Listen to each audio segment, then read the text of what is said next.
Yes! I'd finally seen the new Judge Dredd movie, and my god, it is glorious. It's a fantastic action movie. It's violent, but not terribly graphic to the point of being gross. Carl Urban does an astounding job playing Judge Dredd, and the movie is so damn much fun. I've been waiting for what feels like forever to see this movie, and it did not disappoint. Absolutely wonderful movie, and you should go out and see it. And I think that I'm going to continue my Judge Dredd fix by playing a video game. To my knowledge, there are 4 Judge Dredd video games. The first is an FMV light gun gallery shooter, which was ported on the PlayStation 1 and had some truly horrendous full-motion video cutscenes. You can tell that all of the actors are wearing armor made of plastic. The music is just awful. Everything is super dark so that you can't see the non-existent sets. And why is everything green? This is Judge Dredd, not Ripper. A playthrough of the game is on my likes list if you want to see for yourself. The game's story is that Dredd has to go to City Hall and stop a former tech judge that he arrested from killing the mayor. You sent him down, Dredd. He must have a vendetta on the boil. The man is a genius. What happened? Dean was scouring the network for lewd and unsavory entertainment material. So the bad guy is a bad guy because he was watching internet porn at work. That's just great. There's also a beat-em-up game that sucks monkey butt that was released in arcades where the Judge Dredd model looks really fat for some reason. There's also a side-scroller based off the Sylvester Stallone movie for the Super Nintendo and Genesis, neither of which I own. And there's also Dredd vs. Death, a first-person shooter released on PC, Xbox, PlayStation 2, and GameCube. So is Dredd vs. Death any good? I'll be the judge of that. For those who have never heard of Judge Dredd, here's the gist of it. In the future, the world is an uninhabitable shithole, and the world's remaining population lives in massively overcrowded megacities. To keep things from descending into outright chaos, Megacity 1 has a police force called Judges that have the powers of judge, jury, and executioner at the same time. The story of the game involves the Dark Judges, more or less Dredd's arch-enemies, breaking out of prison suspiciously around the same time that zombies and vampires begin spreading through Megacity 1. The Dark Judges have the power to kill people just by touching them and want to enact genocide on the entire planet, so it's up to Dredd, that is you, to stop the Dark Judges and stop them fast. The story itself isn't anything special, but the way it's told is really immersive. You're fighting against a plague of undead monsters and tracking 4 inconceivably powerful and dangerous criminals before they extinguish all life on the planet. It's hard to not get sucked into that story as you're playing. Your primary weapon is the Lawgiver, a gun that can switch between 6 different kinds of ammunition. It can fire standard, ricochet, armor-piercing, incendiary, high-explosive, and heat-seeking rounds. It's awesome that your default weapon is basically 6 weapons in one, but I've never really found any use for the ricochet, armor-piercing, or incendiary rounds. Heat Seekers kind of come in handy if you're in a big shootout and you can't aim for crap, but you can't control which enemies the Heat Seekers target. Plus, you can't use Heat Seekers on the undead enemies that you fight constantly because, well, they don't have any body heat to seek. The instruction manual recommends that you can use Heat Seekers on undead enemies if you set them on fire with incendiary rounds first. That's true. Or you could just make them explode with high explosive bullets and not worry about that stupid incendiary gun in the first place. Seriously, you'd think that having a gun that sets people on fire would come in really handy, especially against zombies and vampires, but setting an enemy on fire takes like 2 full minutes to actually kill them. And zombies and vampires don't spaz out or act in any way mildly irritated when you set them on fire. They just keep attacking like normal. I get they're undead, but you'd think that they'd go, "Wow, being on fire really hurts!" and freak out just a little bit. Besides, there are very few things that a high-X bullet cannot kill in one hit. 2 for vampires unless you land a headshot, so who needs the incendiary gun anyway? Dredd vs. Death is one of those shooter games that came out before all shooters were required to rip off Halo and Call of Duty under penalty of law, meaning there's no cover or regenerating health. If you want health, pray to Grud that you have a med pack or that you find a medic in the very near future. Enemies don't use cover, so they have more time to shoot at you. If you want bullets to stop hitting you, then you either run like hell or get busy shooting or get busy dying. Also, a lot of the enemies are vampires and zombies, and since they lack the mental faculties to wield weapons, they run up to you and claw your face off instead. So the game has a mix of long and close-range enemies that keeps the combat from becoming monotonous. Let's face it, scrambling to get away from a charging vampire desperately trying to shotgun its head off is a lot more exhilarating than the pop-up shooting galleries that a lot of shooters have devolved into these days. I'm looking at you, Quantum of Solace. The game isn't big on puzzles like a lot of pre-Halo shooters were, but you know what? I own another shooter game called Star Wars Jedi Outcast that gives you puzzles that you have to scour through the level to solve every few minutes to the point where it gets exhausting, and just being able to shoot people in the head and not have to worry about puzzles is a lot fun too. Dredd vs. Death is a pretty straightforward shooter, but I had a blast playing it anyway. There's something undeniably fun about having a shooter game where you just shoot at enemies without having to worry about traipsing through the level for half an hour trying to figure out the puzzle you need to solve to progress. It's also undeniable how much more fun shooters are when you don't have to worry about ducking into cover every few seconds so your Wolverine-like healing factor can replenish your minuscule health bar. There are bad guys, you shoot at bad guys, and it boggles my mind how many video games continue to screw up that simple paradigm. Dredd vs. Death does add something to shake up the regular first-person shooter formula by asking you to try and take perps alive when possible.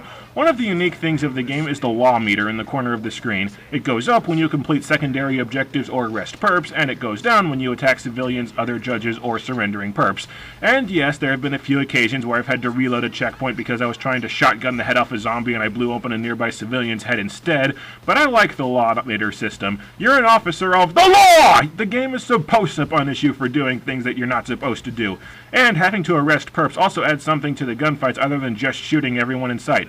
Keeping your law meter high and making lots of arrests gives you higher rankings during missions, and the higher your ranking is, the more unlockables you receive. Plus, you want to arrest people to keep your law meter high so that you have some wiggle room in the event that you accidentally shoot a civilian while aiming at the zombie that's attacking him. The Justice Department doesn't like that, because if your law meter hits 0, some more judges come out to arrest you and you fail the mission. I was actually surprised to learn that your law meter goes down significantly if you use incendiary rounds on normal perps instead of undead targets. I guess the moral code of a judge is be a dick, but don't be a huge dick. The game has 11 story missions, and there's a lot of variety between the missions. There's a level where you run through a hospital rescuing patients from zombies, 2 levels where you have to fight death cultists and you have to kill the leader of each group to get the others to surrender, and the prison level where I kept getting set on fire because there are explosive barrels everywhere and my friend Ben kept blowing them up when I was standing next to them. Oh yeah, the game has split-screen co-op, which is really fun to play with a friend, especially since the game has so many laughs. Synthetic caffeine. Enjoy it, it's all you're getting. One of the things that makes Judge Dredd such a popular and enduring character is the political and social satire that's present in his stories. That satire is present in the video game, and there are a lot of really funny things in Dredd vs. Death. I could list several things that made me laugh out loud, but instead I think I'll share my 2 favorite jokes with you.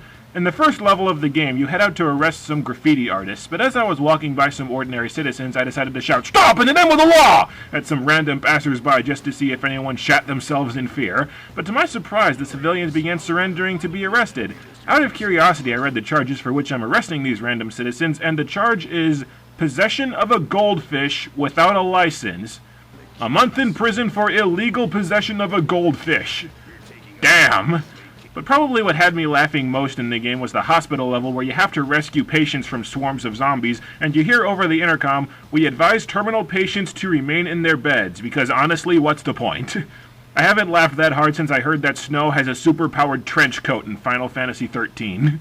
Of course, not all of the humor is intentional. Every now and then you run into graffiti artists who light their spray cans on fire and throw them at you as grenades. One such graffiti artist lit his spray can on fire and then decided to surrender after he saw me blow the brains out of one of his cohorts. But when he surrendered, he dropped his lit spray paint can on the ground, which then exploded and killed him. Luckily, my law meter didn't go down for killing a surrendering perp because the game realizes that stupidity is not my problem. Speaking of graffiti artists, at one time a scrawler was resisting arrest, and I decided to coerce him into surrendering by walking up to him and punching him in the face. And it killed him. I can shoot a thug in the stomach and he'll stop resisting arrest and surrender, but a punch in the face is instantly lethal. My blood! He punched out all my blood!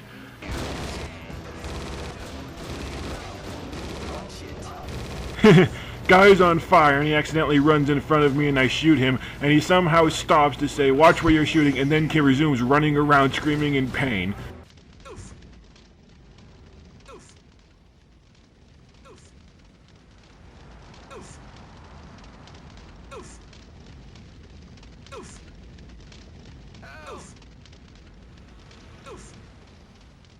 The campaign is a pretty decent 6 or so hours long, but the game also has 12 arcade missions. Arcade missions swamp you with enemies that never stop respawning until you either kill X number of enemies or survive until time runs out.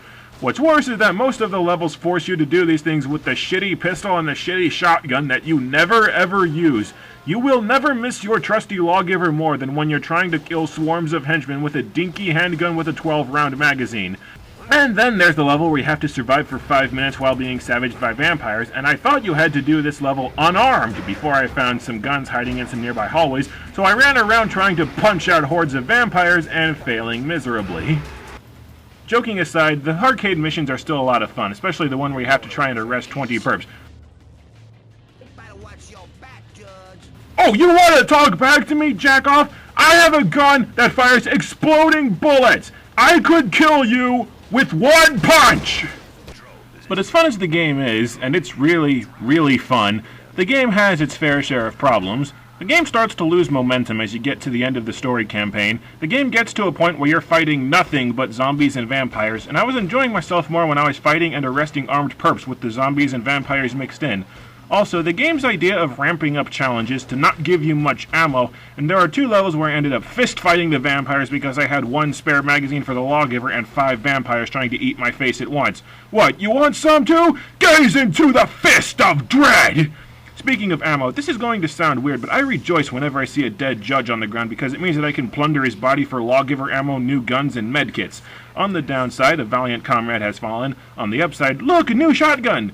Oh yeah, you use shotguns all the time in this game because nothing works better for blowing the head off a zombie and his 4 friends, except there are 2 shotguns in the game. One is awesome, the other carries only 4 shells at once and takes forever to reload. The last level of the game is also kind of anticlimactic. The game ends with you traveling to Dead World and storming on Judge Death's fortress. It's a big fight against hordes of undead, plus you take on a last stand of the death cultists. Great, except I fought hordes of undead and fought off a last stand of death cultists in the previous level. And the first time I did it, I didn't find a shotgun with 216 rounds of ammo just lying around. Again, borrowed from the corpse of a fallen comrade.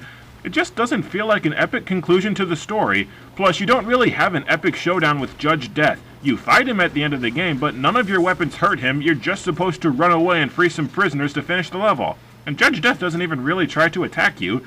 The only dark judge that you actually fight is Judge Fear. The others just run away from you while you go for other objectives. Speaking of the Dark Judges, there's a level where you run away from Judge Fire while triggering sprinkler systems throughout the building to force Judge Fire into a trap. Except Judge Fire barbecued my ass about 7 times as I ran around the building trying to figure out how you activate the sprinklers.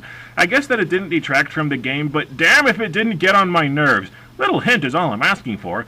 The objectives list says the controls are by dispenser booths. Great, what does a dispenser booth look like? Also, you can use Judge Fire and the other Dark Judges in the game's multiplayer mode if you get a Judge Dredd ranking on the levels where you fight them. You'd think that playing as Judge Fire in the multiplayer mode would be awesome. You could throw fireballs everywhere and set the other players on fire at will. But no, Judge Fire just runs around with a basic pistol and you can't throw fire or anything. That'd be like if Thor went around fighting people with a taser. Playing as Judge Fire in the multiplayer mode actually obstructs your vision because, well, you're on fire. You're playing as a character with godlike powers to control one of the very forces of nature. You'd think he'd be a little more badass, that's all I'm saying. But disappointing ending aside, my complaints are nitpicks. The game leans a little too much on fighting zombies and vampires instead of armed perps, but the game never sank into repetition for me, and I had a lot of fun all the way through. My litmus test for whether a game is really good or bad is if I'm still eager to play a game after I've finished the main story campaign, and I can't wait to play through Dredd vs. Death again on a higher difficulty level. I am Law! And I judge this game awesome. Court is adjourned.